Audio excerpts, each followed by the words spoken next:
শুনাইলাম, আমি রাসূল সব তো তোমাদের দিলাম, বিনিময়ে আমি রাসূল কিছু চাই না। আমি রাসূল বলেন কিছু কি চাবো? তোমরা আমারে কি দেবে? দেওয়ার মালিক তো আমি নবী, তোমরা তো দিতে পারবা না, দিলে তো আমি নবী দেব। তোমরা আমারে কি দিবা? তোমরা আমারে কি দিবা?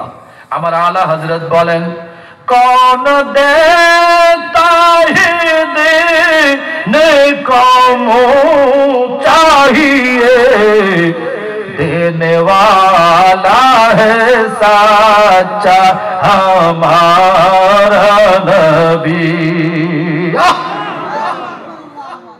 আমার দয়াল নবী কেমন? আমার নবী দেনেওয়ালা, আমরা সবাই লেনেওয়ালা। নবীকে দেওয়ার মতো কিছু আমাদের নাই নাই, দয়াল নবীকে দেওয়ার মতো কিছু নাই, আছে শুধু ভালোবাসা। কি আছে? বলেন না।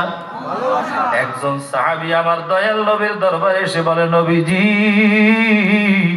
ও মায়ার নবী গো, মাতা সাআ, কিয়ামত কখন হবে?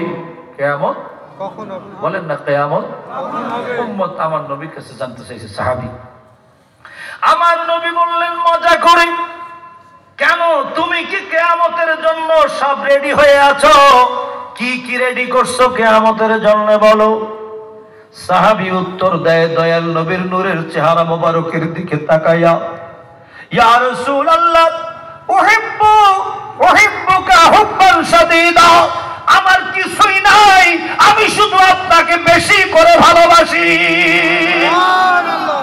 আমার কিছু নাই, নামাজের আমল, রোজার আমল, হজের আমল, যাকাতের আমল, কোন আমলের কথা আমি বলবো না, আমার কিছু আমার নাই, যা আছে এগুলো বলবো না, শুধু আমি আপনাকে ভালোবাসি।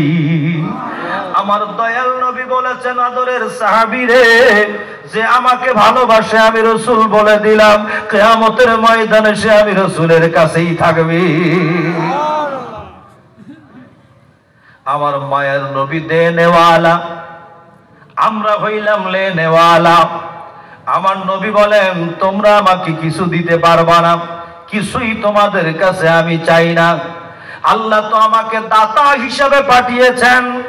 কবি সুন্দর করে বলেন, আল্লাহ দাতা সর্বোপরি, নবী কাসেম বন্টনকারী। সুবহানাল্লাহ কন্যা। আল্লাহ দাতা সর্বোপরি, নবী কাসেম বন্টনকারী, বন্টনের সময় যেন অধিক দয়া পায়।